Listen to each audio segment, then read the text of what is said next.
Muy buenas noches para todos. Con mucho gusto nos congregamos de nuevo para nuestros coloquios espirituales.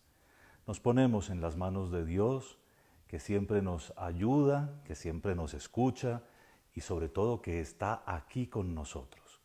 Vamos a compartir sus enseñanzas, que son las enseñanzas de los apóstoles, aquello para lo que la comunidad cristiana se ha reunido desde sus orígenes y hasta hoy.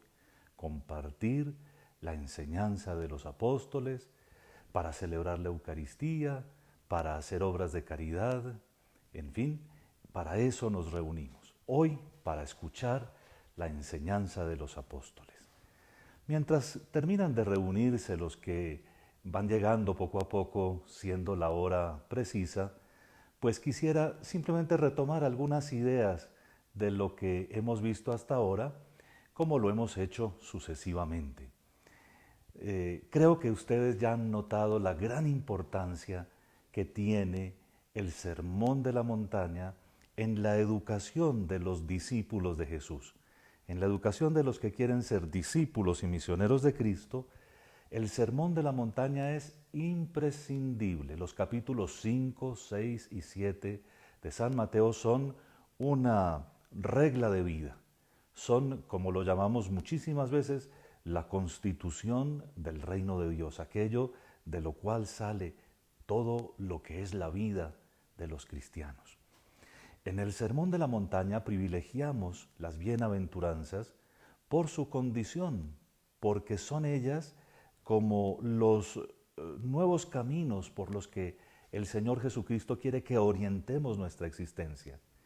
Y al concluir la enseñanza sobre el Sermón de las Montañas, las volvimos a tocar para recordar que Cristo se presenta en el Nuevo Testamento como un nuevo Moisés o como el Moisés definitivo, como aquel que tenía que traer la verdadera enseñanza, la ley definitiva y como el que revela una ley totalmente distinta.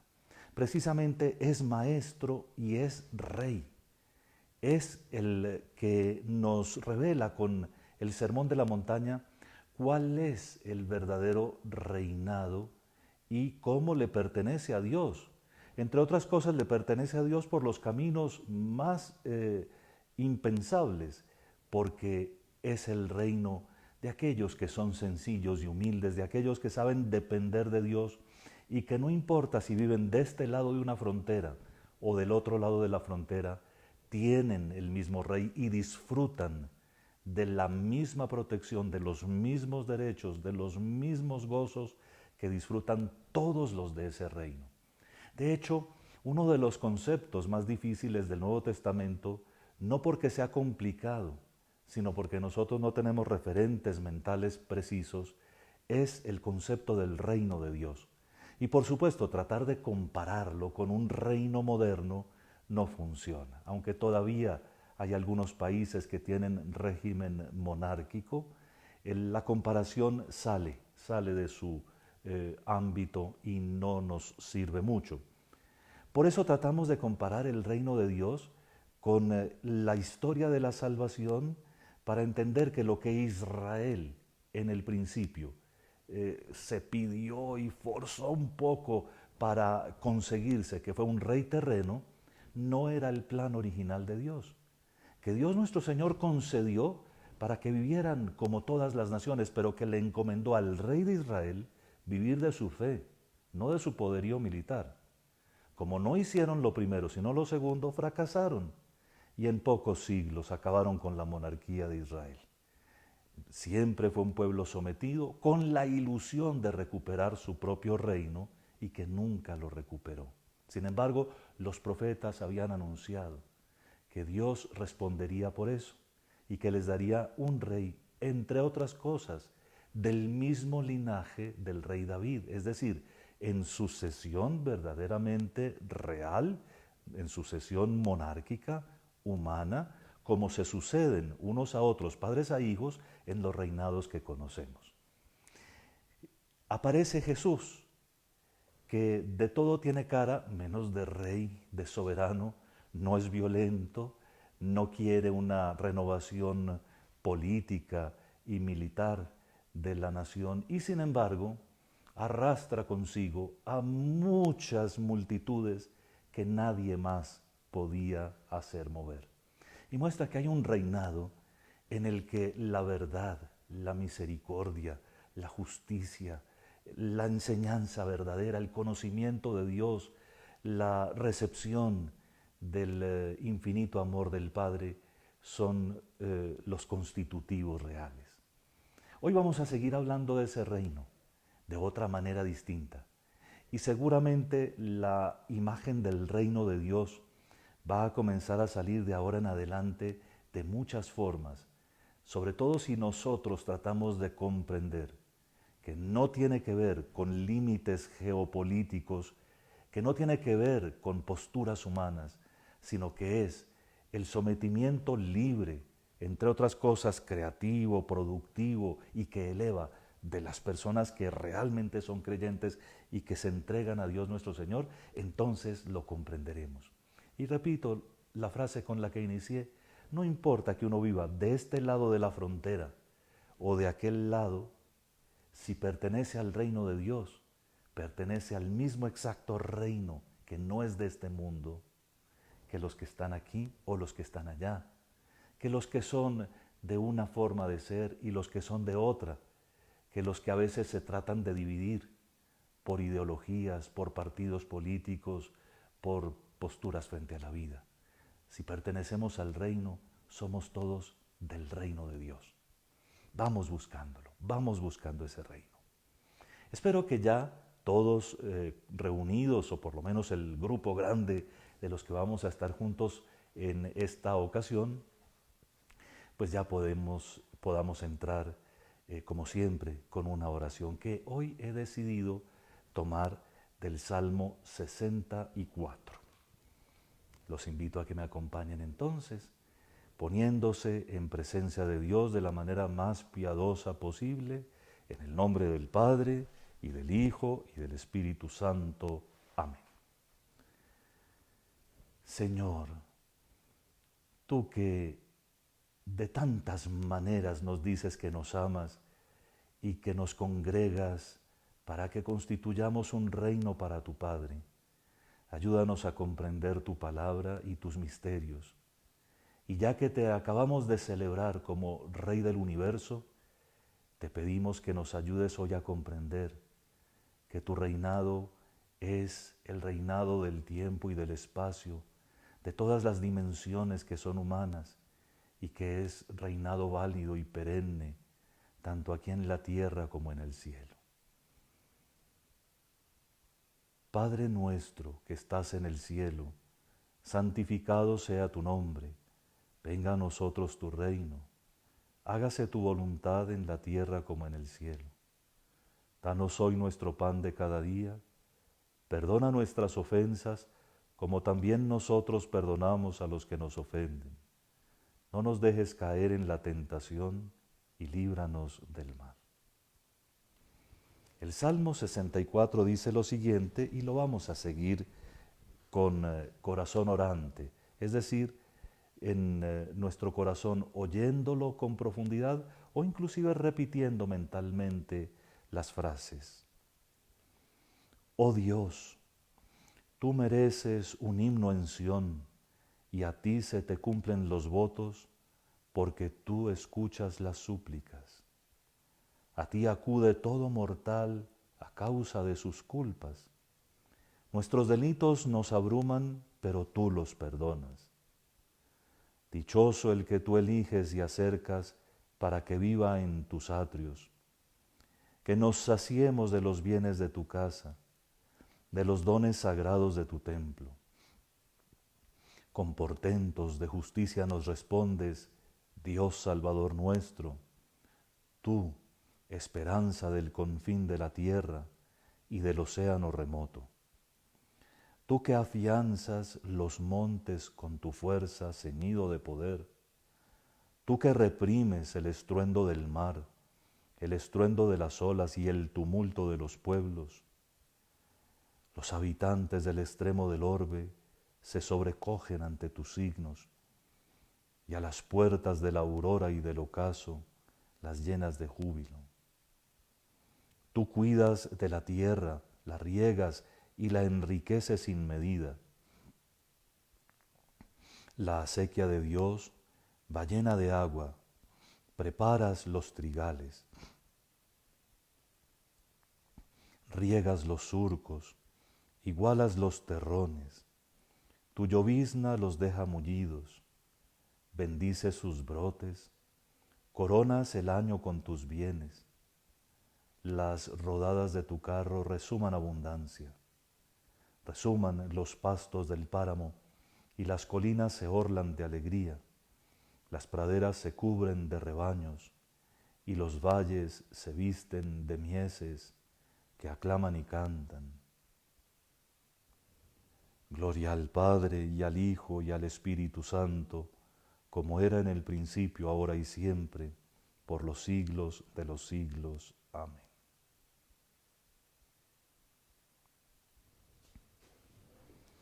Escogí este Salmo 64 porque nos presenta a Dios nuestro Señor tal y como lo contemplan los creyentes auténticos, lleno de poder, único en el que se puede confiar, el único que interviene realmente en la historia y la mueve y la hace transformar, aquel de quien depende también la conversión de todos y a quien acude todo mortal, como dice el Salmo, a causa de sus pecados. De verdad, acude a Dios finalmente el que es humilde y reconoce tengo culpa. Y por lo menos el que dice, mi culpa es no haberte conocido antes o haberme cerrado a los mensajes que tú me das. Pero una vez que uno se reconoce pecador, culpable, entonces se acerca y puede vivir con Dios, porque Dios no rechaza a nadie. Él nos permite entrar en sus templos y al entrar en ellos nos dice, los acojo como un Padre bueno. Y en fin, es Él el que le da la forma al mundo, es Él el que con su poder hizo las cosas más portentosas, como ustedes lo oyeron, las grandes montañas, los mares, los ríos, pero precisamente también por eso es Él el que tiene poder sobre ellos. Él es el que puede calmar el mar, frenar el rigor de los vientos, eso. Y también es el que puede dar la bonanza completa. Y precisamente allí es donde quiero detenerme, porque Él, aunque lo hagamos nosotros, pasando arados y tratando de cuidar la tierra que Él nos ha regalado, tú cuidas de la tierra, dice el salmista, a pesar de que seguramente conoce bien la faena agrícola. Tú cuidas de la tierra, le dice él a Dios. La riegas. ¿Quién más puede producir lluvia? La riegas y la enriqueces sin medida. Si uno es honesto y mira un cultivo de cualquier cosa, tiene que admirarse de que lo poco que se siembra, una semilla, produzca tantas cosas y tan variadas, tan ricas, tan apetecibles. En fin, la acequia de Dios va llena de agua, las nuestras no. Las nuestras se derrumban, se taponan, se llenan de mugre. La acequia de Dios, la que vamos ya a espiritualizar un poco nuestra comprensión del Salmo, la que llega hasta su corazón, va llena de agua y Él prepara los trigales. Riegas los surcos, le dice el salmista a Dios, igualas los terrones, tu llovizna los deja mullidos, bendice sus brotes. Y aquí viene la frase que pusimos como título a nuestro encuentro de hoy, tú coronas el año con tus bienes. Cuando uno vive en un país que tiene estaciones como el salmista, ve que cada año produce, cada época del año, cada estación produce cosechas distintas. Una cosa son, digamos, las naranjas en enero y las cerezas en febrero y marzo. Otra cosa son en abril y mayo las flores y otra clase de frutas que comienzan a madurar y durante todo el verano las que poco a poco se van entregando hasta las grandes cosechas de uvas al final del verano y principio del otoño, en septiembre y en octubre, y por supuesto las cosechas que no faltan, el trigo y la cebada y otras cosas que se van cogiendo también cuando van madurando. Así que para el salmista todo el año tiene su encanto. ¿Y qué diríamos nosotros en una tierra tan exuberante como la nuestra, que francamente todo el año nos ofrece sus riquezas? Pero hablando de hacer interpretación muy espiritual de las frases que acabamos de oír, hoy queremos entonces ver el año litúrgico, el año de las celebraciones de la Iglesia, y tratar de entender cómo Cristo reina, Cristo Rey del universo, a quien, repito, acabamos de celebrar litúrgicamente, cómo Cristo reina mostrándonos todo el año esta despensa inagotable de su riqueza, de la riqueza del misterio con el cual nos anima, nos ayuda, nos educa, pero sobre todo nos permite celebrar con Él, vivir con Él cada uno de sus misterios. Entonces, dice el salmista que todo resuma abundancia. De todas partes se nota que Dios ha bendecido las cosas, dando y dando y dando más. Que por Él las colinas se orlan, se adornan de alegría. Los valles se visten de mieses que aclaman y cantan. Cuando uno trata de ser consciente de lo que es la alabanza de Dios y abre los ojos sobre las maravillas de la creación, ciertamente logra percibir que todo lo que existe alaba al Señor de alguna forma. Puede que no con esta voz que nosotros lo hacemos y no ciertamente con la inteligencia, que eso solamente Dios nos lo dio a nosotros, pero la existencia misma de las cosas glorifica a su Creador. Todo lo que el salmista nos acaba de mostrar con los ojos con los que él lo ve, todo le sirve a él para descubrir la grandeza de Dios, su inteligencia, su poder, su plan de salvación. Y de eso se trata el año litúrgico. Este libro precioso que tengo delante de mí es el que usamos los sacerdotes todos los días en la celebración sagrada de la misa. Trayéndolo, quiero primero que todo mostrarles que no es un libro misterioso, se llama el Misal Romano. Si lo rodeamos de belleza, si tratamos de que sea un libro bien cuidado y muy muy bonito, es porque se usa nada menos que para la celebración sagrada de la Eucaristía. Pero podría estar editado de otra forma y nos permitiría también ciertamente celebrar la Santa Misa. Pero hoy quiero entonces, ayudándome un poco de él, mostrarles cómo es que Dios corona el año con sus bienes, cómo es que corona con su gracia el año entero. Y hoy, como les dije entonces, vamos a hablar del año litúrgico. Lo primero que hay que decir es que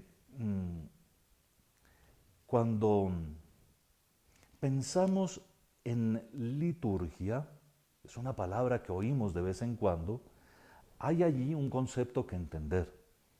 No es bueno que vayamos diciendo u oyendo cosas sin preguntarnos qué significa. La definición más simple de liturgia por sus raíces griegas es la obra del pueblo. La obra del pueblo, la acción del pueblo. Pero ¿de qué acción se trata? La liturgia es un término técnico, por eso usamos las palabras en griego, un término técnico que quiere decir que es la obra cultual del pueblo, es lo que hace el pueblo para rendir culto a Dios nuestro Señor. Para entender el concepto hay que saber que la liturgia es obra del pueblo, pero no es del pueblo, es de Dios. Porque el culto sagrado, cuando Dios es el que se ha revelado, no depende de lo que a nosotros nos parece o de lo que nosotros imaginamos, sino de lo que Dios ha hecho y de lo que Dios nos presenta delante de los ojos. Hay que entender muy bien eso, porque hay muchas personas confundidas hoy en día tratando de hacer sus propias liturgias, tratando, por ejemplo, de celebrar la misa a su modo.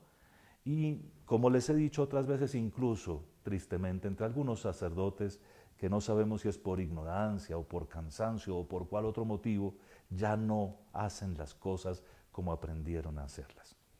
Pero sobre todo hay grupos dentro de la iglesia que a veces con una gran soberbia pretenden hacer las cosas a su estilo porque les parece que así animan más o porque les parece que así son más bonitas. Pero realmente es la liturgia, el concepto nos va a decir todo si lo entendemos bien. El concepto indica que es la obra cultual, es la acción de un pueblo que reacciona a lo que ve que Dios le muestra, a lo que Dios le propone. De hecho, ustedes saben cuál es la primera liturgia, el primer acto cultual de la fe cristiana y que tiene que ver con un hecho magnífico del Antiguo Testamento. El primer acto de culto nuestro es, sin lugar a dudas, la Eucaristía, ¿no? Y por supuesto que nuestra celebración sagrada ocupa muchos espacios diariamente, los domingos de manera especial y en algunas fiestas del año de manera especialísima, la Eucaristía. Pero la Eucaristía es la conmemoración, la actualización de la muerte y la resurrección de Cristo, de su sacrificio pascual. Y entonces, rápidamente, nosotros recordamos otro sacrificio de un cordero, el que Cristo se reunió con los apóstoles para celebrar, pero como ustedes saben, omitió el cordero. Él era el cordero. Él fue el que se ofreció. Pero la última cena nos remite a la cena de Pascua de los judíos, que tenía ya una tradición antiquísima por el tiempo en que se celebró nuestro Señor Jesucristo la primera Eucaristía para nosotros, dejándosela encomendada a los apóstoles, no a otros, y la memoria de los acontecimientos nos lleva hasta la salida de Egipto, hasta la liberación del pueblo de Israel de la opresión en Egipto. Entonces ustedes saben que fue Dios nuestro Señor quien dijo cómo se iba a celebrar esa noche de la liberación, y fue Dios quien indicó lo del cordero y lo de los panes ácimos. Pero además esa celebración corresponde a un hecho prodigioso que varias veces hemos referido, el hecho de la salvación que hizo que este pueblo, saliendo de Egipto, sintiera que Dios estaba a su favor, que lo tomaba bajo su protección, bajo su cargo, y que lo llevaba a una tierra prometida, pero desconocida.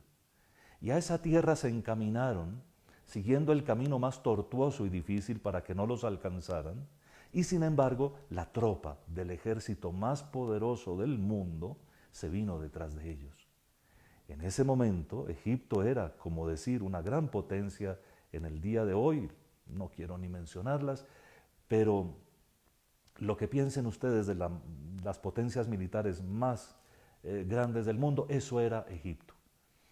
E Israel era un pueblo pequeñito, eran esclavos, no tenían nada sino lo que llevaban en sus manos.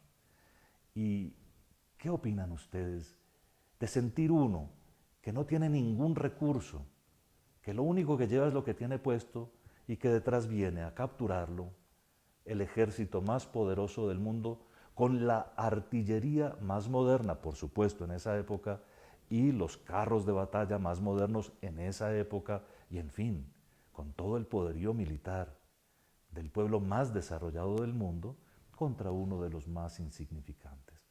Cualquiera de nosotros diría, pues esto es pelea de tigre con burro amarrado. Esto es pelea de huevo con piedra.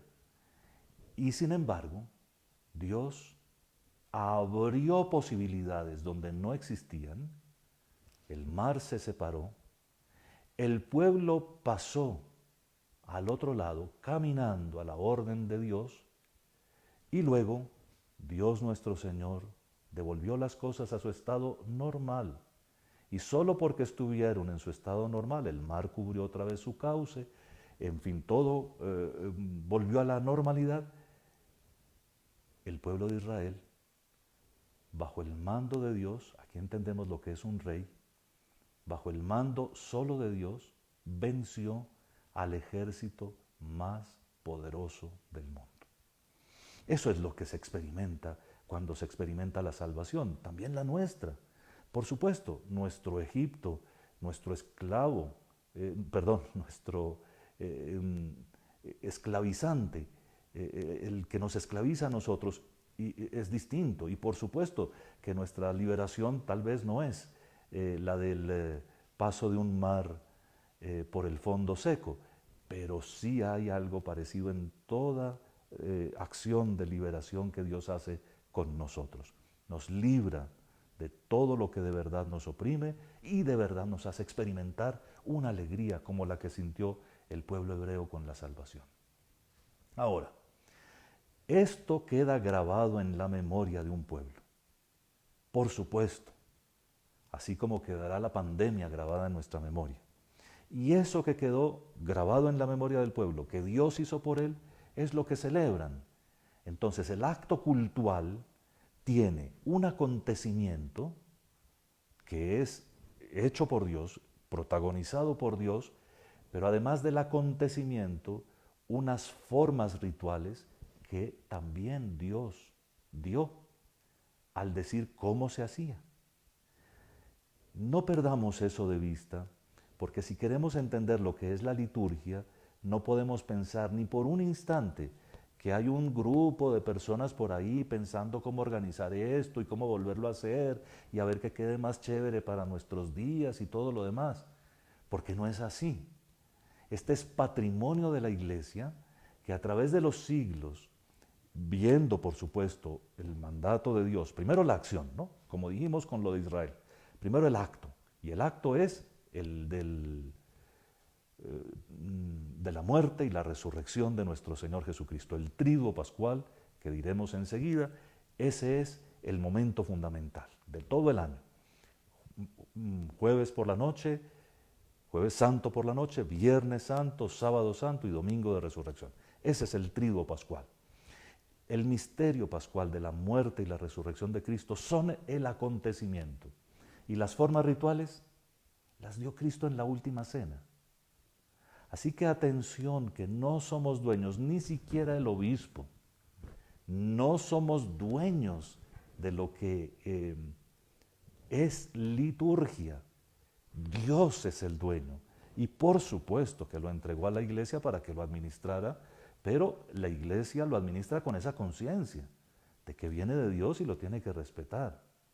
Por eso uno no puede esperar que, bueno, que van a pasar unos años y entonces veremos entonces misas con strawberry, no sé cómo se llaman las luces, pues, de los que a veces tratan de impresionarlo a uno con esos movimientos y máquinas de humo y cosas por el estilo, que son solo ignorancia, porque no se entiende que esto es de Dios. Ah, que es que los jóvenes se aburren mucho en misa. Pues se aburren porque nadie los ha evangelizado, no porque la misa sea aburridora. Es que cuando uno no ha sido evangelizado, las cosas le parecen muy de para arriba. Pero el problema no es que la misa sea aburridora o sea divertida. El problema es si uno ha sido evangelizado hasta el punto de comprender lo que es. Y entonces, para hablar de año litúrgico, estamos tratando de entender la palabra liturgia. Espero que a este punto ya hayamos entendido que es la acción del pueblo de Dios que tributa un culto que no es propio, pero que sí es de Él, que Dios se lo ha entregado, un culto en el que Dios es el protagonista de todas formas. Primero, porque Dios mismo es el que ha hecho aquello que nos inspira la alabanza, la acción de gracias, el deseo de retornar a Él. Pero en segundo lugar, es un culto que pertenece a Dios porque las formas externas, las formas rituales, también son dadas todas fundamentalmente por Él mismo. Así que cuando vamos a misa, tratemos de entender siempre que lo que vamos a celebrar allí es un hecho y un ritual.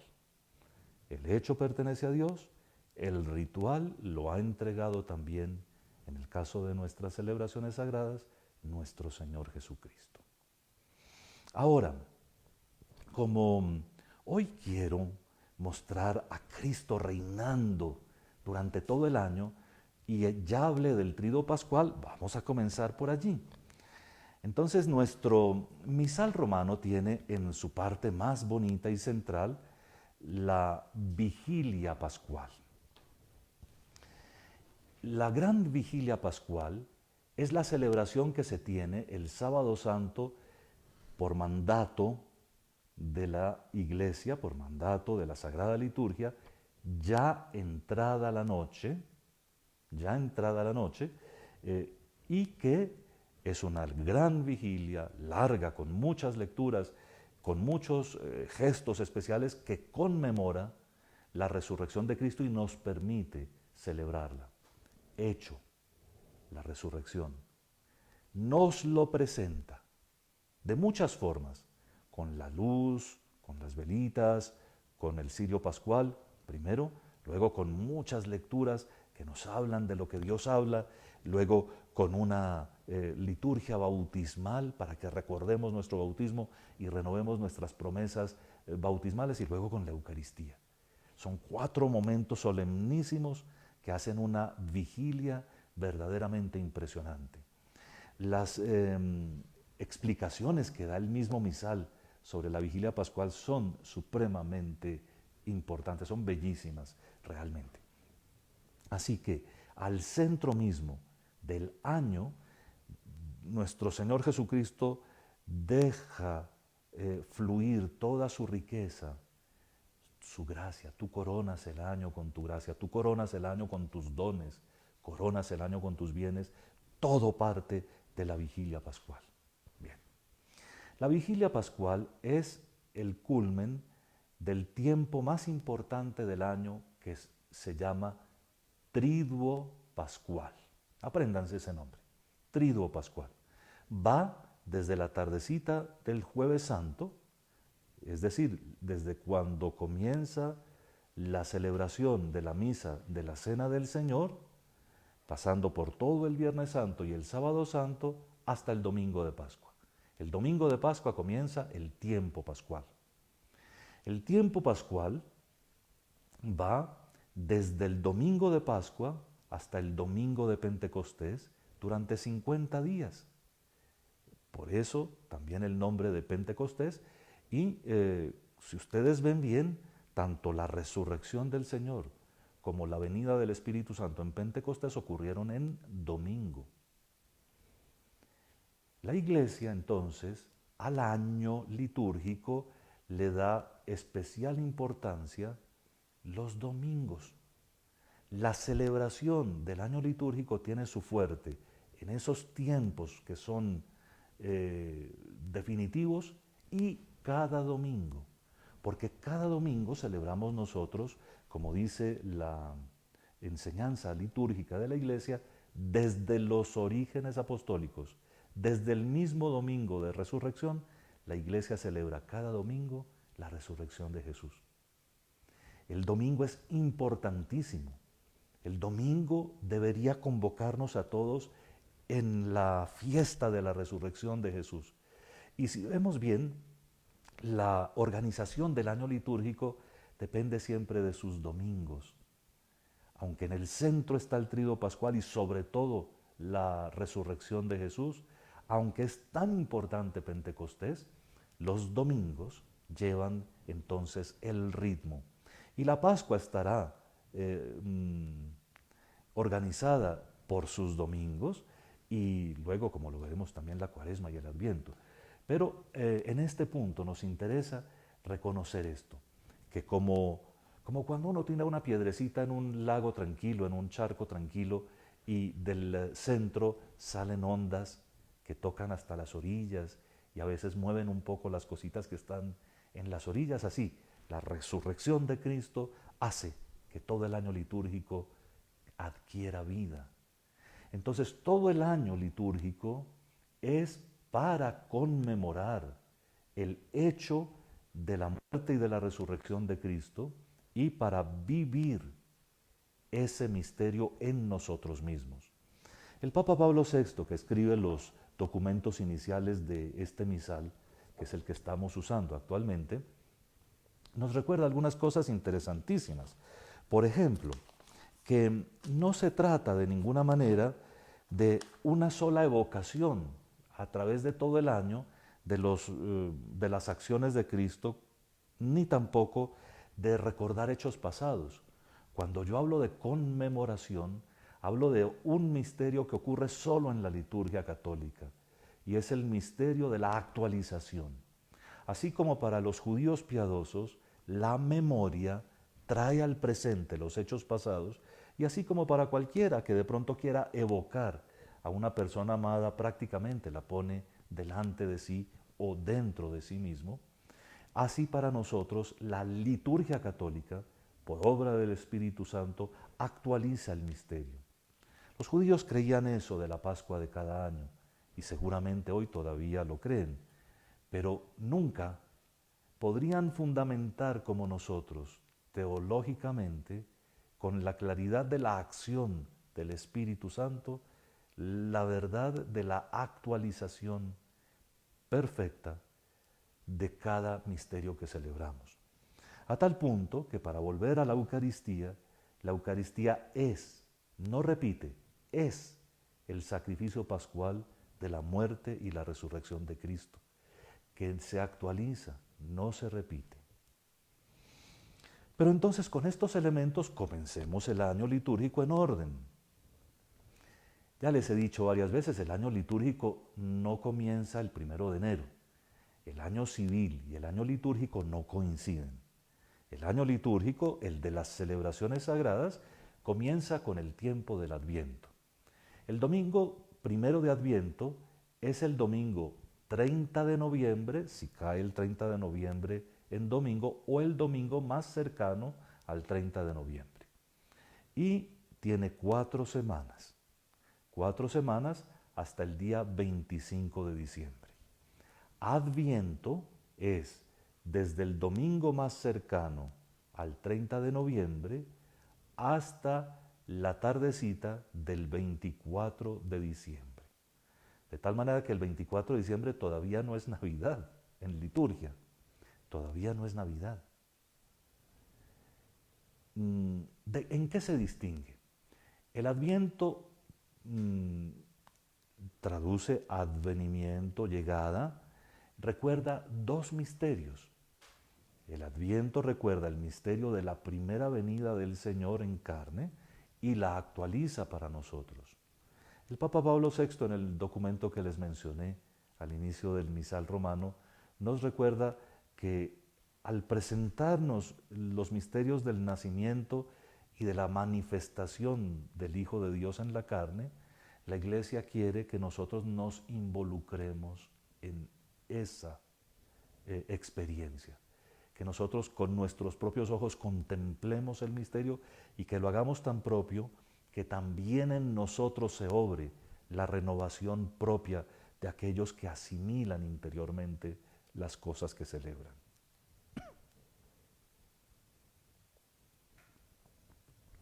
Quiere la Iglesia que, así como Cristo se manifestó a los pastores, a los reyes magos, en el templo, cuando lo llevaron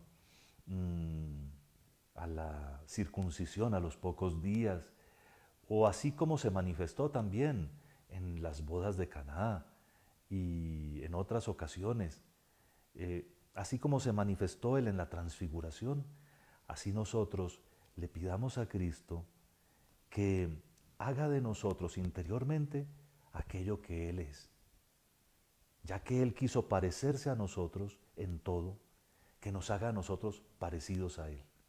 Y entonces el poder de la Navidad es acercarnos a ese misterio y lo preparamos por un Adviento que nos aliste. ¿Han visto ustedes tal vez que en el Adviento predomina el color de las vestiduras sacerdotales morado? Y eso quiere decir penitencia. Resulta que la penitencia del Adviento no tiene que ver con comidas. La penitencia del Adviento es la preparación para eso, para esa renovación que quiere obrar el Señor en nosotros en la Navidad. Entonces, si queremos que Cristo viva en nosotros y que lo que se manifestó de Él se manifiesta en nosotros, tenemos que pasar por la penitencia, sobre todo por el sacramento de la penitencia. Tenemos que tratar de buscar por nuestra propia conversión acercarnos más. Para eso, en el Adviento nos ayudan las lecturas de muchos profetas y otras lecturas extraordinarias de los evangelios que nos van señalando que como Cristo no hay nada y que por lo tanto a Él tenemos que acudir, a Él tenemos que esperarlo, ¿verdad? Y la segunda venida de nuestro Señor Jesucristo también es recordada por el Adviento. De tal manera que lo que se hace como ejercicio penitencial en el Adviento es todo este ejercicio de conversión, de preparación, de disposición de nuestras almas para que si esta tarde ocurre o mañana la segunda venida del Señor, estemos listos y no nos coja desprevenidos. De la Navidad acabo de anticipar bastante, mencionando para qué es el Adviento. Basta que ahorita tengan ustedes cuidado de recordar que la Navidad dura más o menos 3 semanas. Navidad no es del 16 al 24 de diciembre. Navidad comienza el 25 de diciembre, o mejor dicho, el 24 por la tardecita, y se extiende durante 2 o 3 semanas, dependiendo de la fecha en que va a caer la Pascua cada año, y nos permite celebrar no solo el nacimiento y los misterios de la infancia de Cristo, sino su manifestación a la humanidad. Por eso también se llama Epifanía. Y por eso quizá han oído ustedes que lo que nosotros hacemos el 25 de diciembre, celebrando el nacimiento del Niño Dios, lo hacen los ortodoxos celebrando la Epifanía el 6 de enero. Después del Adviento y la Navidad viene el tiempo ordinario. El tiempo ordinario es el tiempo que va desde cuando termina la Navidad, repito, dependiendo de la fecha de la Pascua, varía un poco, a la segunda o a la tercera semana de enero, y se extiende durante todo el año, interrumpido por la Cuaresma y la Pascua. Se extiende durante todo el resto del año litúrgico hasta el próximo Adviento en 2 momentos, uno antes del miércoles de ceniza y otro después de Pentecostés. ¿Cómo se caracteriza el tiempo ordinario? Se caracteriza porque las vestiduras de los sacerdotes principalmente son verdes, color de esperanza. Y se nota, lo ordinario quiere decir que en orden presenta los misterios de Cristo, en orden. Aquí hay algo muy bonito. Vean, la Iglesia ha sido acusada de que no quiere la Sagrada Escritura o de que la deja en segundo lugar, en fin. Pero los detractores de la Iglesia nunca se han puesto a pensar que la Iglesia ha dispuesto lo que ellos han hecho con malabarismos desde hace muchísimo tiempo, las lecturas de toda la Biblia en ciclos, de tal manera que nosotros en 3 años oímos sustancialmente toda la Biblia. Y les voy a contar cómo. Los domingos del tiempo ordinario tienen 3 ciclos de lecturas. Se distinguen porque la lectura del Evangelio se toma en un primer ciclo de Mateo, en uno del segundo de Lucas y en otro de Marcos, en Marcos y Lucas. Y Juan se deja para la Cuaresma y el Adviento y la Pascua, y ustedes lo verán. Pero entonces los 3 años litúrgicos se distinguen por eso. Un año se toman los evangelios de Mateo, en el otro los de Marcos y en el otro los de Lucas. Pero la primera y la segunda lectura se cambian y se rotan siempre. Algunas cartas de San Pablo las leemos en orden, como leímos la de los tesalonicenses hace poco, para dar una enseñanza parecida a lo que hacían las comunidades cristianas primitivas. Las comunidades cristianas primitivas, ¿qué era lo que tenían? Tenían los libros del Antiguo Testamento, igual que los tenían los judíos. Pero además tenían las cartas de Pablo y de los otros apóstoles y leían en paralelo esas lecturas del Antiguo Testamento y las cartas de los apóstoles. Cuando aparecieron los evangelios, comenzaron también a leer los evangelios. De manera que nosotros hacemos lo mismo que hace la iglesia desde el origen, desde el origen. Y curiosidad, los primeros evangelios que aparecieron fueron los de la pasión, en los 4. La pasión del Señor, por eso es tan larga en los evangelios, fue lo primero que apareció. Y las comunidades primitivas leían el Antiguo Testamento y los escritos de la iglesia, los escritos propios de la iglesia, hasta que se conformó la Biblia que conocemos hoy en el primer siglo del cristianismo. Pero en el tiempo ordinario, los días entre semana se llaman ferias. Y las ferias del tiempo ordinario tienen 2 ciclos de lecturas. Los domingos 3, pero entre semana 2. De tal manera que en semana se lee en orden el Evangelio de San Mateo, desde las bienaventuranzas hasta antes de la pasión. El de San Lucas, desde la manifestación de Jesús en Nazaret hasta la pasión. Y el de San Marcos, desde que terminó la predicación del Bautista hasta la pasión. Todos los años leemos los 3 evangelios sinópticos y completicos, reservando lo que es de la infancia para la Navidad, lo que es de la pasión para la Cuaresma y la Pascua y lo que es de la resurrección para el tiempo de Pascua. Así que leemos en 2 esquemas, los domingos 3 ciclos, la semana 2 ciclos, toda la Biblia. Y eso es extraordinariamente bello y entusiasmante. Por eso los que van a misa con frecuencia o siguen las lecturas tienen la certeza de que leen a la vuelta de 3 años toda la Biblia, sustancialmente, toda la Biblia.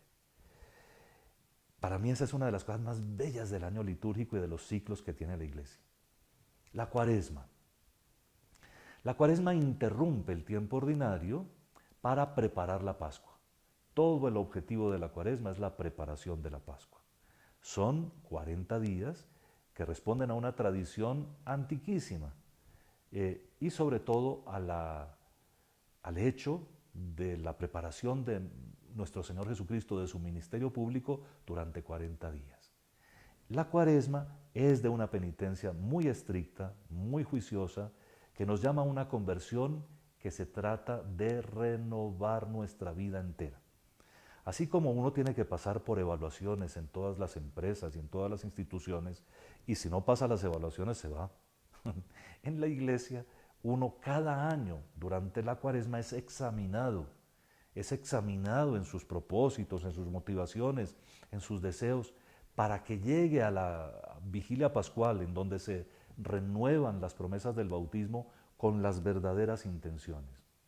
Últimamente ha caído en un poco de desuso todo esto porque estamos demasiado ocupados. Todo el mundo está trabajando y quiere trabajar más, todo el mundo quiere rendir más, todo el mundo quiere conseguir más plata. Y la Cuaresma ha caído en una especie de desuso y por eso es que el cristianismo se ve tan flojo en nuestro medio. Pero la Cuaresma bien vivida hace santos. Lo que les digo sobre los exámenes, ojalá otro día podamos volver sobre eso, es exacto. Resulta que con la Cuaresma se preparaba, se examinaba en la antigüedad cristiana a los adultos que llegaban al bautismo en la noche de Pascua. Y por eso los evangelios de los domingos de Cuaresma son para el examen de vida, para el examen de las motivaciones, de las maneras como estamos asimilando el misterio cristiano y de las maneras como vivimos. ¿Quieren algo que toque más profundamente la vida? Pues es imposible. El triduo pascual del que ya hablé porque ocupa el centro es como un retiro anual. Nosotros antes, los mayores entre ustedes lo recuerdan, teníamos el acompañamiento de los medios de comunicación que eran más cultos que ahora. Y porque eran más cultos sabían y respetaban. Algunos ponían música clásica, otros apagaban, sus transmisores, pero respetaban. Ya no. Ahora si uno quiere hacerse respetar, tiene que apagar. Pero desde el jueves por la noche comienza la función, comienza algo que en muchas parroquias, sobre todo en las más tradicionales, se acompañaba con servicios religiosos diversos. Después de la misa, de la Cena del Señor, se exponía el Santísimo, se expone, mejor dicho, no se expone, se prepara un lugar especial para el Santísimo Sacramento, que en la tradición se ha llamado monumento, pero que no es un nombre exacto, porque la palabra monumento habla de sepultura y no es una sepultura, al contrario, se trata de Cristo vivo en la Eucaristía, y allí se hacen algunas oraciones. En muchas partes, para que se mantenga el ambiente de oración y de meditación, se hace una procesión que se llama el prendimiento. A Jesús, que lo capturan justo después de su Pascua, de su celebración eucarística, y lo llevan a la cárcel. El Viernes Santo nos ponemos en tónica de oración con el Via Crucis, con la celebración de la Pasión del Señor por la tarde y en algunas partes con la predicación del Sermón de las 7 Palabras y posteriormente la procesión del Santo Sepulcro. Y fíjense que eso es mantener en oración los 2 días. El Sábado Santo, la Iglesia recomienda que se prolongue el ayuno del viernes, que no consiste en no comer nada, sino en saltarse las comidas, dejando solo una fundamental en el día y de pronto algún despista en los otros 2 momentos, pero la Iglesia recomienda que se prolongue hasta la vigilia pascual, el ayuno pascual, así se llama, el ayuno pascual. Y el Sábado Santo entonces sería un retiro, salvo por una procesión que en muchas partes se hace solemnísima a la Santísima Virgen. El Sábado Santo debería ser un tiempo de silencio, de meditación, y de meditación no necesariamente sobre la Santísima Virgen, siempre sobre ella y con ella, por supuesto, pero más importante que la soledad de María, el Sábado Santo, es el misterio del Hijo Eterno encarnado, muerto y sepultado entre los muertos. Eso es aterrador. Entender y tratar de entender y meditar cuál es el recorrido de Cristo entre los muertos. Hay páginas bellísimas en la tradición católica, pero eso en otro tiempo lo compartiremos. De todas maneras, el Sábado Santo es el remedio definitivo por nuestros pecados, es el colmo del amor, es el descenso de Cristo hasta donde nosotros podríamos caer si no nos cuidamos, para poner oportunidades de salvación hasta los lugares más remotos a donde podemos nosotros llegar si persistimos en nuestra soberbia. En fin, en el extremo es el encuentro amoroso del Padre y del Hijo, que es en el Espíritu Santo la resurrección de Cristo y la Pascua que ya mencioné. En la Pascua quiero destacar solamente que las lecturas, normalmente del libro de los Hechos de los Apóstoles, nos hablan de cómo la Iglesia vive de la resurrección y da testimonio de la resurrección de Cristo. Si en la Cuaresma fuimos examinados sobre nuestros principios y nuestras actitudes de cristianos, en la Pascua somos invitados a manifestar con nuestra vida que Cristo está vivo y que vale la pena vivir con Él. Y termino, porque ya el tiempo nos lo pide, pero Cristo nuestro Señor, con su muerte y su resurrección, es el centro del culto cristiano. A Él le corresponde todo. Y es Él el que nos da la ocasión, por su muerte y su resurrección, de recordarlo anualmente. Y el año se llena de la gracia de esa muerte y de esa resurrección, como les dije ahora en la comparación del laguito, como un evento que imprime movimiento a todo lo demás y que toca hasta los más alejados y trata de conquistarlos. En el año litúrgico nosotros tenemos preparación a la encarnación, a la Navidad, a los misterios del Dios hecho hombre que se manifiesta a la humanidad. En el año litúrgico tenemos la posibilidad de vivir la preparación de la Pascua y la Pascua misma. En el año litúrgico tenemos la posibilidad de vivir todos los misterios de Cristo. Nosotros celebramos la Eucaristía todos los días, pero todos los días, siendo la misma, nos trae un alimento novedoso. El misterio de Cristo es tan grande que se puede celebrar durante toda la eternidad, como Dios mediante lo haremos juntos, y nunca lo terminaremos. Pero mientras tanto, en el año litúrgico lo celebramos, recordando los misterios principales. Pero atención, que recordando no quiere decir trayendo simplemente a la memoria como quien lee libros de historia, sino celebrando, viviendo, compartiendo, entrando en ellos, entrando perfecta y profundamente en ellos. Cristo es Rey, y de este misterio del reinado de Cristo no nos podemos cansar de hablar. Cristo quiere reinar en toda la tierra, en todos los corazones. Cristo, por supuesto, quiere que en los lugares donde se gobiernan los pueblos, a nivel nacional, a nivel departamental, a nivel municipal, haya cristianos, haya creyentes que ponen desde su fe los principios de la fe. Por supuesto que eso lo quiere el Señor. Cristo quiere, por supuesto, una economía que esté al servicio de todo lo que es suyo y sobre todo de los más pobres. Pero Cristo quiere reinar, invitándonos a todos a entrar en Él. Si no entramos en Él, nunca vamos a conquistar el mundo como Él quiere conquistarlo. Muchos que se llaman a sí mismos cristianos tratan de conquistar el mundo con dinámicas de políticos, pero así no es, la Biblia lo enseña. La manera como se conquista el mundo es entrando en el misterio de la muerte y de la resurrección del Señor y dejándose amasar por Él, como la levadura en la masa, en el mundo en donde hay que dar testimonio, que es el testimonio que hace que todo crezca en el Señor.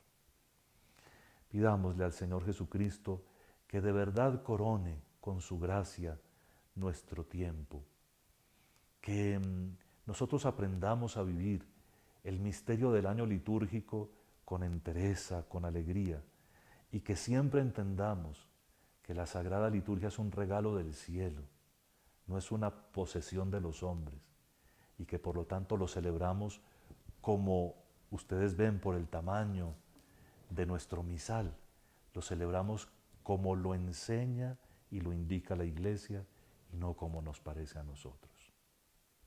Gloria al Padre, y al Hijo, y al Espíritu Santo, como era en el principio, ahora y siempre, por los siglos de los siglos. Amén. Y la bendición de Dios Todopoderoso, Padre, Hijo y Espíritu Santo los acompañe siempre. Y muchas gracias por su atención.